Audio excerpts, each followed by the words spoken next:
കേരളത്തിലെ പ്രസംഗവേദികളിൽ തീക്കാറ്റായ പ്രസംഗങ്ങൾ കൊണ്ട് ജനസാഗരങ്ങളെ കൂടെ നിർത്തിയ ടി ശശിധരൻ വിഭാഗീയതയുടേതായ ഒരു പാർട്ടി കാലഘട്ടത്തിൽ വി സച്ചിദാനന്ദൻ്റെ കൂടെ ഉണ്ടായിരുന്ന പോരാളികളിൽ പ്രമുഖൻ CPM നേതാവ് ടി ശശിധരൻ ഇന്ന് നമ്മളോടൊപ്പം. ശശിയേട്ടൻ, താങ്കൾ പ്രവർത്തിച്ചിട്ടുള്ളൊരു കാലഘട്ടം എന്ന് പറയുന്നത് മനസ്സിലാക്കിയിട്ടുള്ളൊരു കാര്യം, വളരെ ചെറുപ്പത്തിൽ തന്നെ യുവജന സംഘടനയിലൂടെ പ്രവർത്തിച്ച് അടിസ്ഥാനത്തിൽ നിന്ന് ഉയർന്നു വന്ന് അടിസ്ഥാന ഘടകങ്ങളിലൂടെയൊക്കെ ഉയർന്നു വന്ന് DYFIയുടെ സംസ്ഥാന സെക്രട്ടറിയായി. 39 വയസ്സിൽ DYFIയുടെ സംസ്ഥാന സെക്രട്ടറി പദം ഒഴിഞ്ഞതിന് ശേഷം CPMൻ്റെ സംസ്ഥാന കമ്മിറ്റിയിലെത്തി. ആ കമ്മിറ്റിയിലാണെങ്കിൽ താങ്കളോടൊപ്പം വളരെ മൺമറഞ്ഞു പോയവരും ഇന്നും വളരെ ഉയർന്നു നിൽക്കുന്ന വളരെയധികം നേതാക്കന്മാരുണ്ടെന്നും അറിഞ്ഞിട്ടുണ്ട്.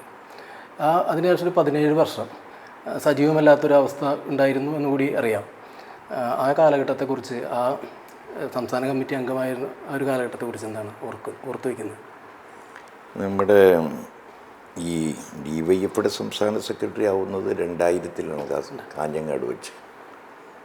പക്ഷേ ഞാൻ പാർട്ടി സംസ്ഥാന കമ്മിറ്റി മെമ്പറാവുന്നത് 98-ലാണ്. പാലക്കാട് സംസ്ഥാന സമ്മേളനത്തിൽ വെച്ചാണ് CPMൻ്റെ സംസ്ഥാന കമ്മിറ്റി മെമ്പറാവുന്നത്. എല്ലാവർക്കും അറിയുന്ന പോലെ അതൊരു മത്സരം നടന്ന സമ്മേളനമാണ്. ആ മത്സരത്തിൽ 10-11 ആളുകൾ മത്സരിച്ചതിലൊരു മത്സരാർത്ഥിയാണ് ഞാൻ. അതിലേറ്റവും പ്രായം കുറഞ്ഞ മത്സരിക്കുന്ന ഒരാൾ എന്ന രീതിയിൽ. അങ്ങനെ ആ മത്സരത്തിൽ ഔദ്യോഗിക പാനലിനെ പരാജയപ്പെടുത്തിയിട്ടാണ് ഞാനന്ന് ജയിക്കുന്നത്. കാരണം ഇതൊക്കെ നാട്ടിൽ മുഴുവൻ വാർത്തയാണെങ്കിലും ആളുകൾ മൗനം പറഞ്ഞിട്ടൊന്നും കാര്യമില്ല. അപ്പം അങ്ങനെയാണ് ഞാൻ വരുന്നത്. അങ്ങനെയാണ് പാർട്ടിയുടെ സംസ്ഥാന കമ്മിറ്റി മെമ്പറായി 2-3 വർഷം കഴിഞ്ഞിട്ടാണ് DYFIയുടെ സ്റ്റേറ്റ് സെക്രട്ടറി മാറുന്നത്. 2000-ൽ DYFIയുടെ സംസ്ഥാന സെക്രട്ടറി ആകുന്നതിന് മുമ്പ് തന്നെ ഞാൻ മാള ബ്ലോക്ക് കമ്മിറ്റിയുടെ സെക്രട്ടറി ആയിരിക്കുമ്പോൾ പാർട്ടി DC-യിൽ വന്നു. സാധാരണഗതിയിൽ അത് അങ്ങനെ വരുന്ന ശീലമില്ല, അസാധാരണത്വമാണ്. DYFIയുടെ ഇപ്പോഴാണ് യുവാക്കളെ 2, 3, 4 യുവാക്കൾ വേണം, 40 വയസ്സിന് താഴെയുള്ളവർ 2 പേരെങ്കിലും വേണം, വർഗബഹുജന സംഘടനാ നേതാക്കന്മാർ വേണം എന്നൊക്കെ തന്നെ ഒരു ക്രൈറ്റീരിയ, എഴുതി വയ്ക്കപ്പെട്ട ക്രൈറ്റീരിയ അല്ലെങ്കിലും പൊതുവെ അവലംബിക്കുന്ന രീതി എന്ന് പറയുന്നത് ഇപ്പോൾ ഈ അടുത്ത കാലത്ത് വന്നതാണ്. പുതിയ കാലത്തെ അഭിസംബോധന ചെയ്യുന്നതിൻ്റെ ഭാഗമാണത്.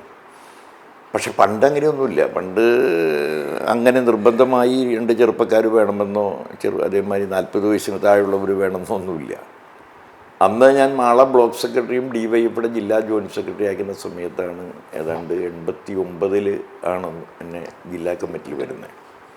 ഒരുപക്ഷെ കേരളത്തിലെ മാമുട്ടിയുടെ ജില്ലാ സെക്രട്ടറി ആയപ്പോൾ കേരളത്തിൽ ഏറ്റവും പ്രായം കുറഞ്ഞ 10-27 വയസ്സുള്ള ഒരു ജില്ലാ കമ്മിറ്റി മെമ്പർ എന്ന് വേണമെങ്കിൽ അതിന് പറയാം. പിന്നീട് 89 കഴിഞ്ഞ് 2 കൊല്ലം 1.5 കൊല്ലം കഴിയുമ്പോഴാണ് ഞാൻ DYFIയുടെ ജില്ലാ സെക്രട്ടറി ആവുന്നത്. അല്ല, അതൊക്കെ ഒരു അവനവനെ സംബന്ധിച്ചുള്ള നിങ്ങൾക്കൊരു ഇൻട്രൊഡക്ഷൻ വേണമെന്നുള്ളതുകൊണ്ട് ഞാൻ പറഞ്ഞത്. അതിലൊന്നൊരു വലിയ കാര്യമൊന്നുമില്ല. ഇപ്പോൾ ആ കാലം എന്ന് പറയുന്ന ആ കാലവും 1991 മുതൽ 2000 വരെയുള്ള ഒരു പ്രത്യേക കാലമാണ്. ആ 10 വർഷം എന്ന് പറയുന്നത് ആഗോളീകരണത്തിൻ്റെ പ്രാരംഭ ദശ, അത് നമ്മുടെ ശരീരത്തിലേക്ക്, ഇന്ത്യൻ ശരീരത്തിലേക്ക് ചേരുന്ന സമയമാണ്.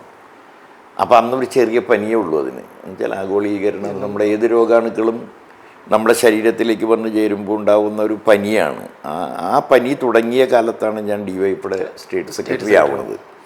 അപ്പം അന്നത്തെ പ്രധാനപ്പെട്ട വിഷയം എന്ന് പറഞ്ഞാൽ നമ്മുടെ കൺമുമ്പിലുള്ള വിഷയങ്ങളെന്ന് പറയുന്നത് ഈ സോഫ്റ്റ് ഡ്രിങ്ക്സ് എന്ന് പറയുന്ന കൊക്കോകോള, പെപ്സി എന്നിവയുടെ അമിതമായ കടന്നുവരവ്, വെളിച്ചെണ്ണയുടെ വില കുറയുന്നതിൻ്റെ ഭാഗമായി പാം ഓയിൽ ഇറക്കുമതി ചെയ്യുന്നത്, പിന്നെ സുഗന്ധദ്രവ്യങ്ങളെന്നും അതേമാതിരി തൊലിക്ക് പുരട്ടുന്ന വാസലൈൻ, ഷാമ്പു പോലെയുള്ള അത്തരമാണ് നമ്മുടെ കൺമുമ്പിലുള്ളത്. അന്ന് ആഗോളവൽക്കരണത്തിൻ്റെ പ്രൊഡക്ഷനും അത്ര തന്നെയുള്ളൂ. അപ്പോൾ അതിനെതിരായ സമരമായിരുന്നു യഥാർത്ഥത്തിൽ 2000-ലെ ഒരു ഭാഗം സമരം. മറ്റൊരു സമരം എന്ന് പറയുന്നത് പുനർജീവനം തേടി വരുന്ന വർഗീയതയും പുനർജീവനം തേടി വരുന്ന സത്വബോധവും ജാതീയതയും നമ്മുടെ സമൂഹത്തിലേക്ക് പതുക്കെ കടന്നു വരാൻ തുടങ്ങിയപ്പോൾ അതിനെതിർക്കാൻ വേണ്ടിയുള്ള ഇളക്കിമറിച്ചിട്ടുള്ള സമരം. അപ്പോൾ ഒരു വശത്ത് സാമ്രാജ്യത്വത്തിൻ്റെ കടന്നുകയറ്റത്തിനെതിരായ അതിശക്തമായ പ്രക്ഷോഭണം, മറുവശത്ത് സാമ്രാജ്യത്വത്തിന് തന്നെ ഉപയോഗിക്കാൻ കഴിയുന്ന സത്വബോധത്തെയും വർഗീയതയും തുറന്നു കാണിക്കാൻ നടത്തിയ സമരം, ഈ 2 സമരങ്ങളായിരുന്നു യഥാർത്ഥത്തിൽ അന്നത്തെ കാലികമായ സമരങ്ങൾ. ഒരുപക്ഷെ എനിക്ക് തോന്നുന്നത് ചിലപ്പോൾ ഓരോരുത്തരും അവനവൻ നടത്തിയത് വലുതാണെന്ന് പറയുന്ന പോലെ ഒരുപക്ഷെ കേരളീയ സമൂഹത്തിലെ ഏറ്റവും ആളുകൂടിയ സമരങ്ങളിലൊന്നായിരുന്നു ഈ 2 പ്രക്ഷോഭണങ്ങളും. നവകേരള സദസ്സ്, അതേമാതിരി തന്നെ അറബിക്കടലിൽ മനുഷ്യസാഗരം എന്ന് പറയുന്ന 2 ക്യാമ്പയിൻ, ഒരുപക്ഷെ ഏറ്റവും കൂടുതൽ ആളുകൾ പങ്കെടുത്ത ഒരു സമരം. മറ്റൊന്ന് സെക്രട്ടേറിയറ്റ് വളയൽ.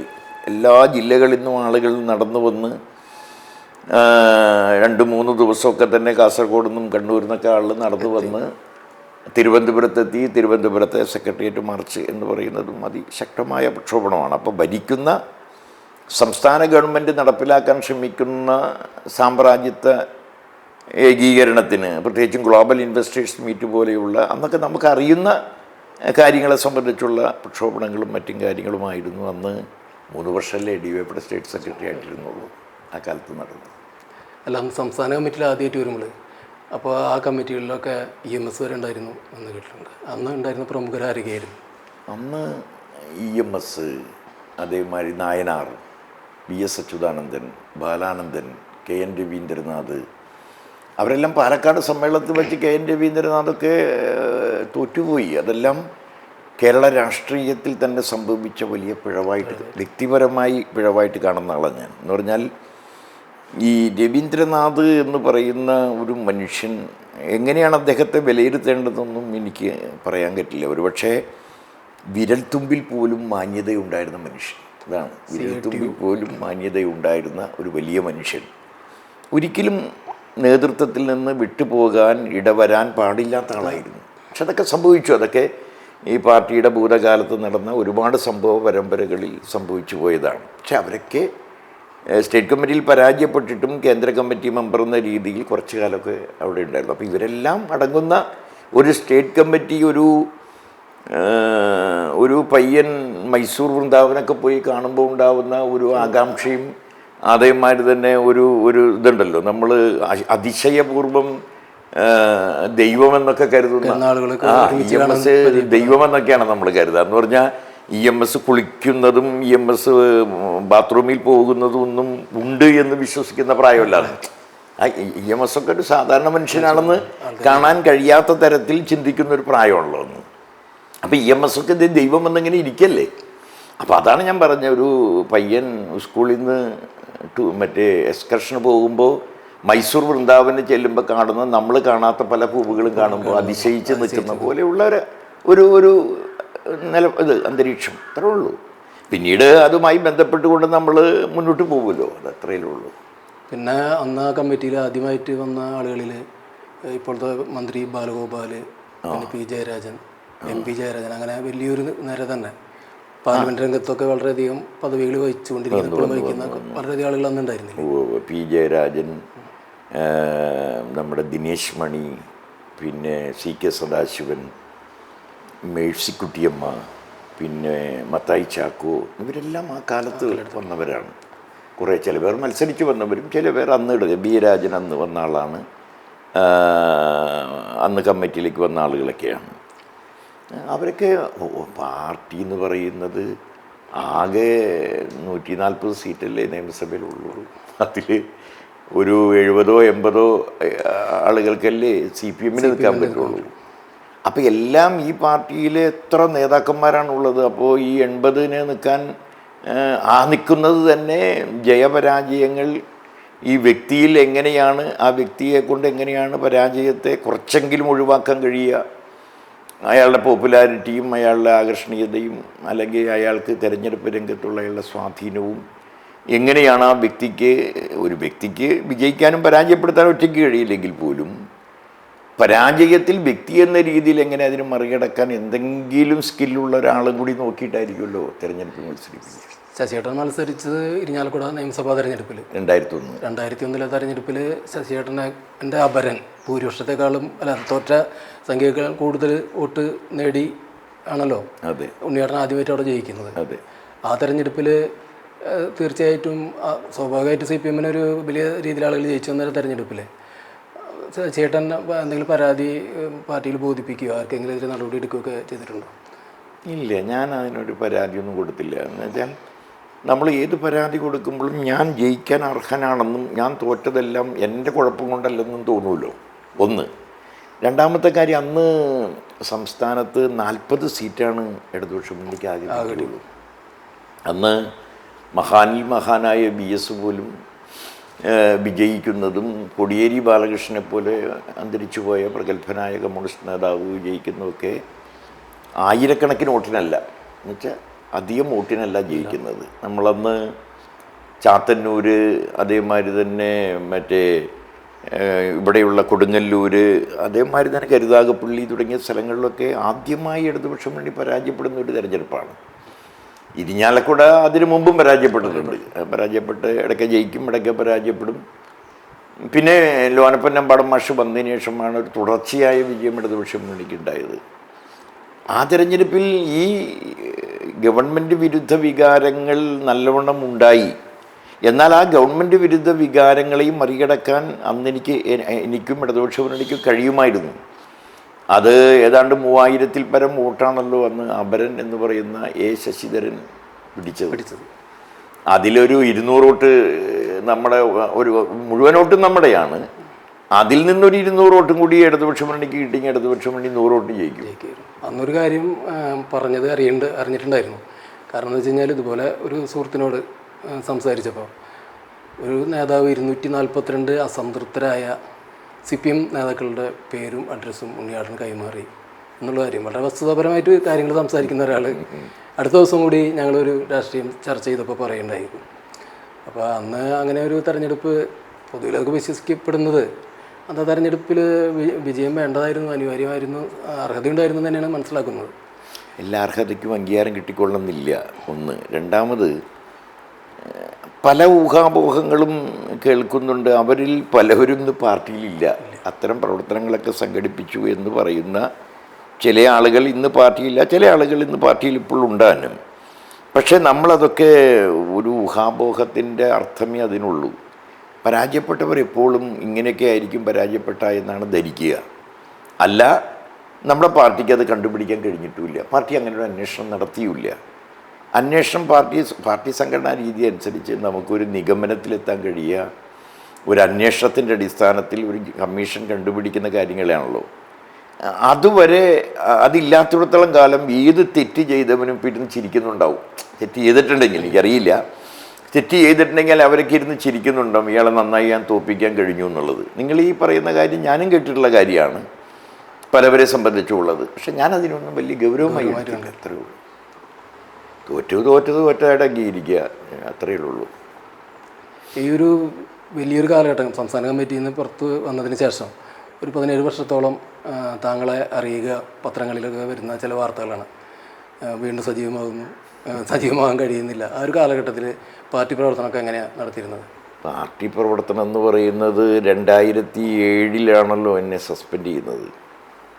ഒരു കൊല്ലത്തേക്ക് സസ്പെൻഡ് ചെയ്യും. 2007-ൽ അന്ന് ഗുരുദാസൻ കമ്മീഷൻ ഉണ്ടായി. ഗുരുദാസൻ കമ്മീഷൻ എന്ന് പറയാനല്ല, ഗുരുദാസനെ ഒരു ചുമതല ഏൽപ്പിച്ചു. ആ ചുമതലയുടെ ഭാഗമായി ഗുരുദാസൻ ഞാനങ്ങനെ ഒരു കുറ്റക്കാരനല്ല എന്ന് പാർട്ടി കേന്ദ്ര കമ്മിറ്റിക്ക് റിപ്പോർട്ട് കൊടുത്തതിൻ്റെ ഭാഗമായി കേന്ദ്ര കമ്മിറ്റി ഒരു കൊല്ലം തികയുന്നതിനേക്കാൾ മുമ്പ്, സാധാരണ ഒരു കൊല്ലം തികഞ്ഞാൽ തന്നെയേ ചെയ്യാറുള്ളൂ, ഒരു കൊല്ലം തികയുന്നതിനേക്കാൾ മുമ്പ് കേന്ദ്ര കമ്മിറ്റി, അന്ന് പ്രകാശ് കാരാട്ടാണ് ജനറൽ സെക്രട്ടറി, അദ്ദേഹം പാർട്ടി സ്റ്റേറ്റ് കമ്മിറ്റിക്കും ജില്ലാ കമ്മിറ്റിക്കും അറിയിപ്പ് കൊടുത്തു, ശശിയെ തിരിച്ചെടുക്കണം എന്ന് പറഞ്ഞു. തിരിച്ചെടുത്തു, ബ്രാഞ്ചിലേക്ക് തിരിച്ചെടുത്തു. അന്ന് ഇവിടെ അന്നമണ്ട ടൗൺ ബ്രാഞ്ചിലേക്കായിരുന്നു എന്നെ തിരിച്ചെടുത്തത്. ആ ബ്രാഞ്ചിൽ 2 ടൈം ഇരുന്നു. ആ ബ്രാഞ്ചിൽ ഞാൻ ഇവിടെ വെച്ചാണ് ബ്രാഞ്ച് മിക്കവാറും കൂടാറുള്ളത്. ബ്രാഞ്ചിലിരുന്നു. അതിനൊന്നും കുഴപ്പമില്ല അന്നേ. ഇപ്പം നമ്മളെക്കാൾ എത്രയോ കഴിവുള്ളവരൊക്കെ പാർട്ടി പ്രവർത്തിക്കുന്നുണ്ട്. എല്ലാവർക്കും സംസ്ഥാന കമ്മിറ്റി, എല്ലാവർക്കും ജില്ല. ഇപ്പം ഞാൻ ജില്ലാ കമ്മിറ്റി മെമ്പറാണ്. 42 പേരല്ലേ ജില്ലാ കമ്മിറ്റിയിലുള്ളൂ. നമുക്കറിയപ്പെടാത്ത ഉശിരന്മാരായ എത്ര പേര് നമ്മളെക്കാൾ മിടുക്കന്മാരുണ്ടാവും. അവർക്കൊന്നും ജില്ലാ കമ്മിറ്റിയിലെത്താൻ കഴിയുന്നില്ലല്ലോ. സ്ഥാനമാനങ്ങളെന്നൊക്കെ പറയുന്നത് നൈമിഷികമാണത്. BS ഒരു വികാരമായിട്ട് വളരെ പെട്ടെന്ന് പറയുണ്ടായത്. വളരെ കാർഷികക്കാരനായ ഒരു CPM നേതാവ് എന്നുള്ള ഒരു ഇമേജാണ് അദ്ദേഹത്തിന് പൊതുവിലുണ്ടായിരുന്നത്. അതിനുശേഷം പെട്ടെന്ന് VS ജനങ്ങളുടെ മുഴുവൻ അംഗീകാരം പിടിച്ചു വരുന്നൊരു നേതാവായിട്ട് മാറുന്നു. ആ കാലഘട്ടത്തിലൊക്കെ അദ്ദേഹത്തിനോടൊപ്പം വളരെയധികം അടുത്ത് നിന്ന് പ്രവർത്തിച്ച ഒരാൾ ആണ് ശ്രീ ടി ശശിധരൻ എന്ന് അറിയാം. എങ്ങനെയായിരുന്നു ആ ഒരു കാലഘട്ടത്തിലൊക്കെ അനുഭവങ്ങൾ? സംസ്ഥാന രാഷ്ട്രീയമൊക്കെ നിയന്ത്രിച്ചുകൊണ്ടിരുന്ന ഒരു സമയം എന്ന് അതൊക്കെ നമുക്ക് ലഭിച്ച ഒരുപാട് ഭാഗ്യങ്ങളാണ്. ഭാഗ്യങ്ങളെന്ന് പറഞ്ഞാൽ ഈ ഭാഗ്യങ്ങളെന്ന് പറയുന്നത് തന്നെ വല്ലപ്പോഴും കിട്ടുന്നതാണല്ലോ, അല്ലെങ്കിൽ നമ്മുടെ ഭാഗ്യം എന്ന് പറയാൻ പറ്റില്ലല്ലോ. ചില ഭാഗ്യങ്ങൾ നമ്മുടെ കൂടെ മരണം വരെ തുടരും. ചില ഭാഗ്യങ്ങൾ നമ്മുടെ ഇടയ്ക്ക് വെച്ച് നമ്മളെ കൈയൊഴിഞ്ഞ് സലാം പറഞ്ഞു പോകും.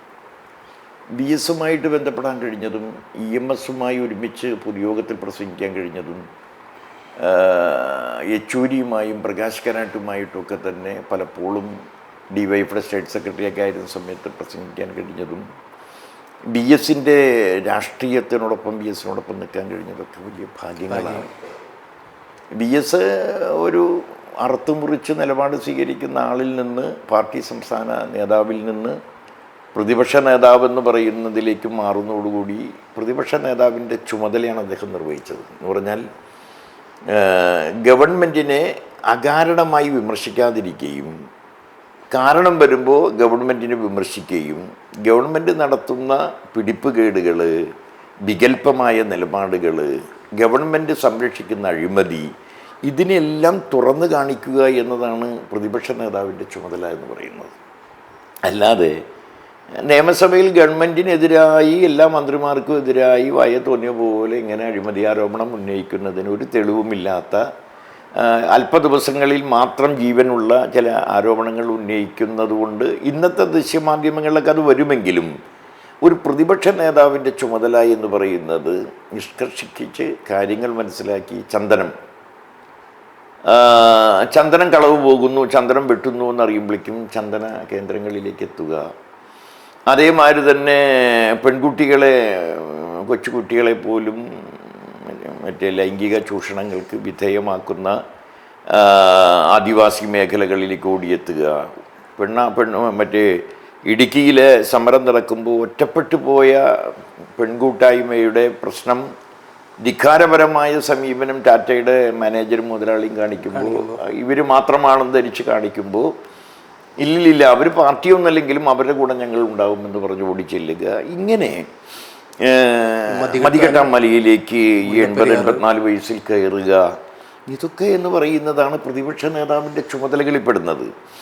അത്തരം ചുമതലകൾ ഇതുവരെ ഒരു പ്രതിപക്ഷ നേതാവും നിർവഹിക്കാതിരുന്നത് കൊണ്ട് ഈ പ്രതിപക്ഷ നേതാവിന് വലിയ പോപ്പുലാരിറ്റി കിട്ടി. രണ്ടാമത് പ്രതിപക്ഷം എന്ന് പറഞ്ഞ നേതാവെന്ന് പറഞ്ഞാൽ പ്രതിപക്ഷ നേതാവാൻ കൊതി തുടങ്ങിയ ആളുകൾ, ഭരണകക്ഷിക്കാരുടെ പോലും പ്രതിപക്ഷ നേതാവാൻ കൊതി തുടങ്ങും. അതാണ്. പക്ഷെ ഇപ്പോൾ നിയമസഭയിൽ പ്രസംഗിച്ചാൽ മാത്രം മതി പ്രതിപക്ഷ നേതാവ് എന്നൊരു രീതിയിലേക്കൊക്കെയാണ് കാര്യങ്ങൾ മാറുന്നത്. പുറത്ത് നടത്തുന്ന രാഷ്ട്രീയ പ്രവർത്തനങ്ങളൊന്നും വലിയ കാര്യമായിട്ടുണ്ടാവില്ല. നിയമസഭയിൽ നല്ലൊരു പ്രാസംഗികൻ ചോദ്യം ചോദിക്കുക, ഉത്തരം പറയുക, അങ്ങനെയൊക്കെ കാണിക്കുന്ന ഒരു രീതിയിലേക്കാണ് നിയമസഭ എന്ന് പറയുന്നതും ദൃശ്യമാധ്യമങ്ങളുടെ സംവാദം എന്ന് പറയുന്നതും അതിവേഗതയിൽ കാര്യങ്ങൾ സംസാരിക്കാൻ കഴിയുന്നവനെല്ലാം ദൃശ്യമാധ്യമങ്ങളുടെ സംവാദ ചർച്ചകൾ ഷൈൻ ചെയ്യും. യുക്തിയൊന്നും വേണമെന്നില്ല, പക്ഷേ അതിവേഗതയിൽ കുറേ വർത്തമാനം പറയാൻ കഴിയുക എന്നാൽ അതങ്ങനെയാണല്ലോ രാഹുൽ മാങ്കൂട്ടമൊക്കെ തന്നെ രക്ഷപ്പെടുന്നതിൻ്റെ കാര്യം എന്ന് വെച്ചാൽ അയാൾ വേഗതയിൽ ഒരു 5 മിനിറ്റ് കൊണ്ട് എല്ലാം സംസാരിക്കുകയാണ്. പക്ഷേ അതിന് പലതും യുക്തിയുടെ ഭംഗിയുണ്ടാവില്ല. അതുതന്നെയാണ് നിയമസഭയിൽ ഒരു നിയമസഭാ സാമാജികന് കിട്ടുന്ന 10-12 മിനിറ്റായിരിക്കും. പ്രതിപക്ഷ നേതാവിനാണ് കുറച്ച് സമയം കൂടുതൽ കിട്ടുക. ആ സമയത്തിനുള്ളിൽ ഉള്ളതും ഇല്ലാത്ത നിയമസഭയിൽ വലിയൊരു രക്ഷാകവചമാണ്. ആർക്കെതിരായി അഴിമതി ആരോപണം ഉന്നയിച്ചാലും ഒരു കുഴപ്പമില്ല, എഴുതി കൊടുക്കണമെന്ന് മാത്രമേ ഉള്ളൂ, അത് പുറത്ത് പറയാൻ പറ്റില്ല. അപ്പോൾ നിയമസഭയിൽ ഇത്തരം കാര്യങ്ങളൊക്കെ പറയുക എന്ന് പറയുന്നതിന് അതാണ് ഒരു ഇന്നത്തെ പ്രതിപക്ഷ രാഷ്ട്രീയത്തിൻ്റെ തകർച്ച എന്ന് പറയുന്നത്. അതാണ്, ഒന്നിലേക്കും അവർക്ക് കോൺക്രീറ്റായി ചെന്ന് നിൽക്കാൻ കഴിയുന്നില്ല. ആടിങ്ങനെ പച്ചല കടിക്കുന്ന പോലെ കടിച്ച് പോകുന്നുണ്ട്. ബ്രൂവറി ആയാലും കാര്യത്തിലായാലും അപ്പുറത്ത് ആ ബ്രൂവറി പിന്നീട് മൗനം വലി. അപ്പോൾ അതിലില്ല എന്ന് മനസ്സിലാക്കുമ്പോഴാണല്ലോ പിന്നെ അതിൽ നിന്ന് വിടാൻ തോന്നുക. ഒരു മെച്ചമില്ലാത്തൊരു സ്ഥലത്ത് നമ്മൾ നിൽക്കേണ്ട കാര്യമില്ലല്ലോ. പക്ഷെ അതൊക്കെ പൊതു വേദിയിൽ അല്ല പൊതു ജനമധ്യത്തിൽ കാര്യമായിട്ട് ചർച്ച ചെയ്യപ്പെടുന്ന വിഷയങ്ങളാണ്. ഒരു പാർട്ടിയൊക്കെ ഏറ്റെടുത്ത് ചർച്ച നടത്തുന്ന അതിൻ്റെ സമരത്തിന് മുന്നോട്ട് വരുന്ന സമരങ്ങളാണ്. പക്ഷേ VS നടത്തിയിട്ടുള്ള പല സമരങ്ങളും ഒരുപക്ഷെ ഒരു രാഷ്ട്രീയ പാർട്ടി ഏറ്റെടുക്കാൻ തയ്യാറാവാത്ത ആളുകൾക്ക് വേണ്ടി, തയ്യാറാവാത്ത പ്രശ്നങ്ങൾക്ക് വേണ്ടിയൊക്കെ അദ്ദേഹം മുന്നോട്ട് വന്നിട്ടുണ്ട്. ഇപ്പോൾ വളരെ ജനപ്രിയരെന്ന് പറയുന്ന പ്രതിപക്ഷ നേതാക്കളൊന്നും അങ്ങനെ കഴിയുന്നില്ല. കാരണം കൃത്യമായിട്ട് പാർട്ടിയുടെ ചട്ടക്കൂടിൽ അജണ്ടയിൽ ഒതുങ്ങി നിന്നുകൊണ്ട് മാത്രം മുന്നോട്ട് പോകുന്ന ഒരു രാഷ്ട്രീയ പ്രവർത്തന രീതിയാണ് ഇപ്പോൾ പ്രതിപക്ഷം. അതിൽ എനിക്ക് തോന്നുന്നത് ഈ BS ഒരിക്കലും ഒറ്റയ്ക്കായിരുന്നില്ല. BS നടത്തുന്ന എല്ലാ പ്രക്ഷോഭണങ്ങളും എന്ന് പറഞ്ഞാൽ അത് പാർട്ടിക്കും കൂടി വേണ്ടിയായിരുന്നു. പക്ഷേ അന്ന് ലഭിച്ചിരുന്നത് പാർട്ടിയുടെ നേതാവെന്ന രീതിയിൽ പാർട്ടിക്ക് വേണ്ടി BS നടത്തിയ ഒരു സമരവും ഒരു അജിറ്റേഷനൊക്കെ കേവലം പാർട്ടിക്ക് മാത്രമല്ല ലഭിച്ചത്, പൊതുസമൂഹത്തിനായിരുന്നു എന്നുള്ളതാണ് അതിൻ്റെ ഒരു പ്രത്യേകത. അപ്പോൾ പാർട്ടി നേതാവ് എന്ന രീതിയിലും പ്രതിപക്ഷ നേതാവ് എന്ന രീതിയിലും പാർട്ടിയുടെ യശസ്സും ശക്തിയും വർദ്ധിപ്പിക്കുന്നതിനോടൊപ്പം തന്നെ BS എടുത്ത പല നിലപാടുകളും നന്മ പ്രതീക്ഷിക്കുന്ന മുഴുവൻ ആളുകൾക്കും ലഭിച്ചു കുറേശ്ശെയെങ്കിലും എന്നുള്ളതാണ് ആ സമരങ്ങളിലേക്കൊരു പ്രത്യേകത. ടാറ്റയ്ക്കെതിരെയുള്ള ടാറ്റയ്ക്കെതിരായ സമരം, ടാറ്റയ്ക്കെതിരായി പോലും സമരം ചെയ്തു എന്ന് ഞാൻ പറഞ്ഞല്ലോ. ഇനി അതിനേക്കാൾ വലിയൊരാൾക്കെതിരായി കേരളത്തിൽ ഇനി സമരം ചെയ്യാനില്ല. അത്രയും വലിയ സമരങ്ങളിലേക്ക് നേതൃത്വം കൊടുത്ത ആളാണ്. കാരണം ഒരു പെട്ടിക്കട വയ്ക്കണമെങ്കിൽ പോലും ടാറ്റയോട് ചോദിക്കണം. മൂന്നാർ ടൗണിൽ പോലും ഒരു പെട്ടിക്കട നടത്തണമെങ്കിൽ ടാറ്റയോട് ചോദിക്കണം. അന്ന് ഈ മൂന്നാർ ടൗണിൽ 5 സെൻറ്റുള്ളവനായിരുന്നു വലിയ കോടീശ്വരന്മാരായി പലരും ഉണ്ടായിരുന്നു. മൂന്നാറിൻ്റെ അപ്പുറം അറ്റത്ത് കാടിൻ്റെ അപ്പുറത്ത് 2 ഏക്കർ ഉള്ളവനേക്കാൾ വലിയ കാശുകാരനായിരുന്നു. അതാണ് അന്നത്തെ ഒരു പ്രത്യേകത എന്ന് പറയുന്നത്. അതൊക്കെ കഴിഞ്ഞ കാര്യങ്ങളാണല്ലോ. ഒരു കാലഘട്ടത്തിൽ ക്യാമ്പസുകളെ രാഷ്ട്രീയവൽക്കരിക്കുന്നതിനെ കുറിച്ചൊക്കെ വളരെയധികം ചർച്ചകൾ നടന്നിട്ടുണ്ട്. ഇപ്പോൾ ക്യാമ്പസുകൾ ഭയങ്കരമായി രാഷ്ട്രീയവൽക്കരിക്കപ്പെട്ട ഒരു കാലഘട്ടത്തിലൂടെയൊക്കെ കടന്നു വന്നവരായിരിക്കുമല്ലോ ശശികണ്ഠൻ്റെ തലമുറയിൽപ്പെട്ടവർ. അതിനുശേഷം പല ക്യാമ്പസുകളും രാഷ്ട്രീയവൽക്കരിക്കപ്പെട്ടു. സ്വകാര്യ ക്യാമ്പസുകളൊക്കെ വന്നപ്പോൾ മാനേജ്മെൻറ്റ് അവിടെയൊന്നും രാഷ്ട്രീയ പ്രവർത്തനത്തിനൊന്നും സ്വാതന്ത്ര്യം ഒന്നും കാര്യമായിട്ടൊന്നും ഇല്ല. നമ്മുടെ സമീപ പ്രദേശങ്ങളൊക്കെ നമുക്കറിയാം. അപ്പോൾ അവിടെ സ്വാഭാവികമായിട്ട് ഒരേ ഗ്രൂപ്പുകൾ ഉയർന്നു വരികയാണ്. എന്തെങ്കിലും ഒരു പേരൊക്കെ ഇട്ട് ഒരു ഗ്രൂപ്പുകൾ ഉയർന്നു വരുന്നു. അപ്പോൾ അവർ അവിടുത്തെ ക്യാമ്പസിൻ്റെ നിയന്ത്രണം അവരുടെ പേരിലാക്കും, അവരുടെ കൈകളിലാക്കും. അതുപോലെ തന്നെ അതേ സൗകര്യങ്ങൾ ഇപ്പോൾ വിദ്യാർത്ഥി സംഘടനയിൽപ്പെട്ട ആളുകൾ ഉപയോഗിക്കുന്നുണ്ടെന്ന് തോന്നുന്നു. ഇപ്പോൾ വിദ്യാർത്ഥികൾക്ക് നേരെ നടക്കുന്ന പല അക്രമങ്ങളുടെ പിന്നിലും എല്ലാ രാഷ്ട്രീയപ്പെട്ട വിദ്യാർത്ഥി സംഘടനയിൽപ്പെട്ട കുട്ടികളൊക്കെ ഉണ്ടാകുന്നുണ്ട്. സ്വാഭാവികമായിട്ടും ഇങ്ങനെയുള്ള ക്യാമ്പസുകളിൽ അവരുടെ പണം സ്വാധീനമൊക്കെ ഉപയോഗിച്ച് അവരവിടെ ഉപയോഗപ്പെടുത്തുമ്പോൾ മറ്റു സ്ഥലങ്ങളിൽ പുറത്തുള്ള ആളുകളുടെയൊക്കെ രാഷ്ട്രീയ പിൻബലം കൊണ്ട് അവരുടെ സ്വഭാവത്തിലൊന്നും വലിയ മാറ്റം വരുന്നില്ല. അവരൊക്കെ രാഷ്ട്രീയ നേതാക്കളായിട്ട് നിന്നുകൊണ്ട് തന്നെ വിദ്യാർത്ഥികളൊക്കെ ഉപദ്രവിക്കുന്ന ഒരു തരത്തിലേക്ക് കാര്യങ്ങൾ അടുത്ത ദിവസങ്ങളിലൊക്കെ ചർച്ചകൾ മാറാറുണ്ട്. ഇങ്ങനെയുള്ള വിഷയങ്ങളെക്കുറിച്ചൊക്കെ ചിന്തിച്ച് എങ്ങനെയാണ് അതിനെക്കുറിച്ച് പ്രതികരിക്കാനുള്ളത്? നാടുവാഴിത്തത്തിൻ്റെ അവസാന കാലം എന്ന് പറയുന്നത് ഒരു 57 ഗവൺമെൻറ് വരുമ്പോഴും നാടുവാഴിത്തമുണ്ട് കേരളത്തിൽ. അതിൻ്റെ ശക്തി ക്ഷയിക്കുന്നത് 70കളിലും 72കളിലൊക്കെയാണ് അതിൻ്റെ ശക്തി ക്ഷയിക്കുന്നത്. ശക്തി ക്ഷയിച്ചിട്ടേ ഉള്ളൂ, അതിപ്പോഴും ഉണ്ട് കേരളത്തിൽ. പക്ഷെ അന്ന് കോളേജ് ക്യാമ്പസുകളിൽ അന്ന് +2 ഒന്നുമില്ലല്ലോ, അന്ന് പ്രീ ഡിഗ്രിയാണ്. അന്ന് കോളേജ് ക്യാമ്പസുകളിൽ നാടുവാഴിത്തത്തിൻ്റെ ബോധത്തിലുള്ള റാഗിങ് ആയിരുന്നു. നാടുവാഴിത്തം എന്ന് പറഞ്ഞാൽ കറുത്തവനോട്, വരയൻ ഷർട്ട് ഇടുന്നവനോട്, അതേമാതിരി തന്നെ വെളുക്കാത്ത മുണ്ടെടുത്ത് വരുന്നവനോട്, മുടി മര്യാദയ്ക്ക് ഈരാത്തവനോട് എന്ന് പറയുന്ന ജാതിയിൽ അധിഷ്ഠിതമായ നാടുവാഴിത്ത ബോധം. പ്രമാണിവർഗം, ആ പ്രമാണിവർഗത്തിൽ നിന്ന് വരുന്ന വിദ്യാർത്ഥികൾ അവന് നേരിട്ട് ചെയ്യാൻ കഴിയില്ലെങ്കിൽ അന്നത്തെ KSUവിനെ പോലെയുള്ള അന്നത്തെ പ്രസ്ഥാനങ്ങളെ ഉപയോഗിച്ചുകൊണ്ട് നടത്തിയ ആക്രമണവും റാഗിങ്ങുമായിരുന്നു ആദ്യകാലത്തെ റാഗിങ് എന്ന് പറയുന്നത്. എന്നാൽ ഇന്നത്തെ റാഗിങ് എന്ന് പറയുന്നത് യഥാർത്ഥത്തിൽ അരാഷ്ട്രീയവൽക്കരിക്കപ്പെട്ടു എന്ന് പറയുന്നതൊക്കെ കറക്റ്റാണ്. പക്ഷേ അരാഷ്ട്രീയവൽക്കരിക്കപ്പെട്ടത് ക്യാമ്പസ് മാത്രമല്ല. ഇപ്പോൾ തൃശ്ശൂർ ജില്ലാ കമ്മിറ്റിയിലേക്കാണ് ശ്രീ T ശശിധരൻ തിരഞ്ഞെടുക്കപ്പെട്ടിട്ടുള്ളത്. അവിടെ സെക്രട്ടേറിയറ്റ് രൂപീകരിച്ചിട്ടില്ല എന്ന് തന്നെയാണ് അറിവ്. അതോടൊപ്പം തന്നെ സംസ്ഥാന പ്രതിനിധികളെ നിശ്ചയിച്ചതിൽ താങ്കളുടെ പേരില്ല എന്ന് പറഞ്ഞു കേൾക്കുന്നു. ഒരു സംസ്ഥാന കമ്മിറ്റി ഭാരവാഹിയാവാൻ ഈ സമ്മേളന കാലത്ത് പ്രതിനിധിയല്ലാതെ കഴിയും എന്ന് തോന്നുന്നില്ല.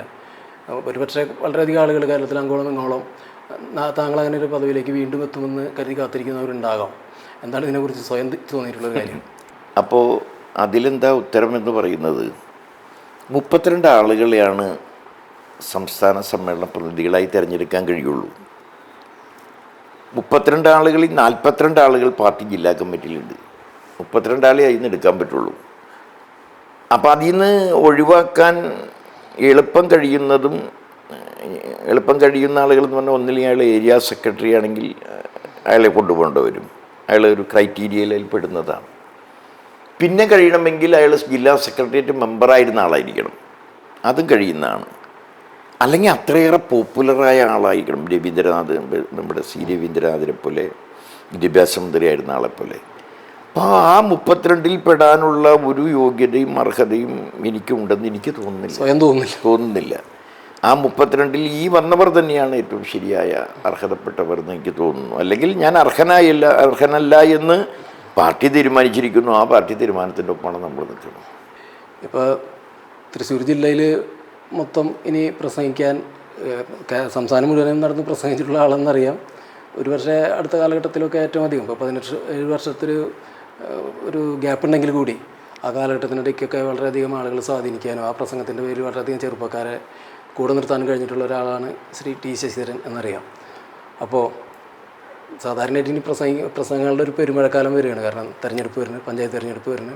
പഞ്ചായത്ത് തെരഞ്ഞെടുപ്പിലും താങ്കൾ സജീവമായിട്ട് ലോക്കൽ ബോഡി ഇലക്ഷനൊക്കെ ഇടപെടുന്ന ഒരു വ്യക്തി നൽകി പ്രസംഗിക്കാൻ എത്തുമെന്നറിയാം.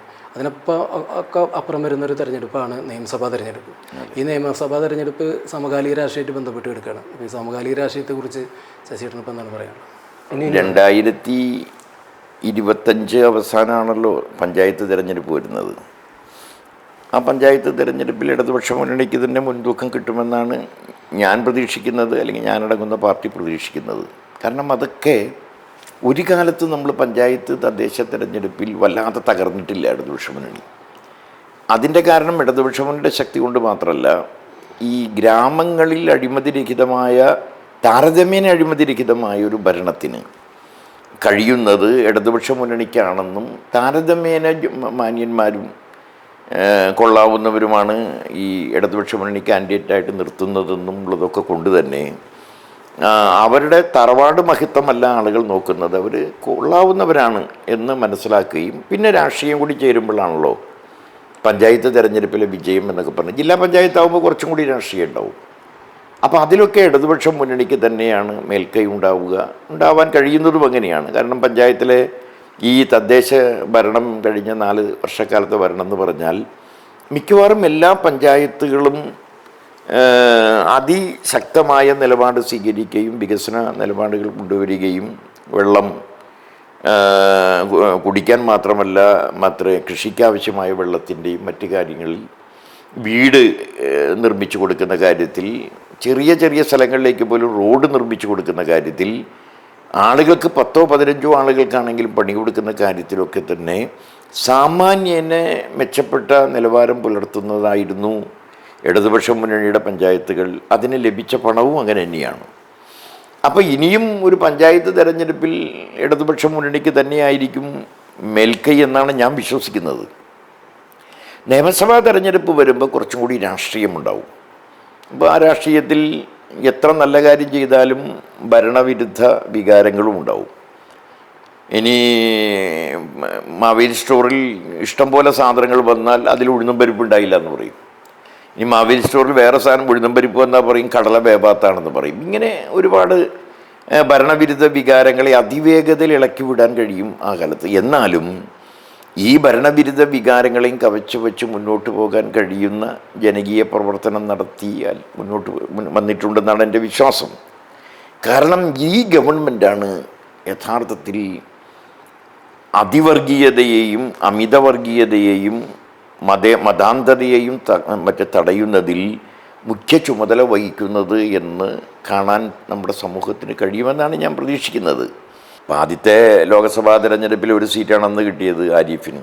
പിന്നെ പഞ്ചായത്ത് തിരഞ്ഞെടുപ്പ് വന്നപ്പോൾ ഇടതുപക്ഷ മുന്നണിക്ക് ഭൂരിപക്ഷം. നിയമസഭാ തിരഞ്ഞെടുപ്പ് ജയിച്ചു.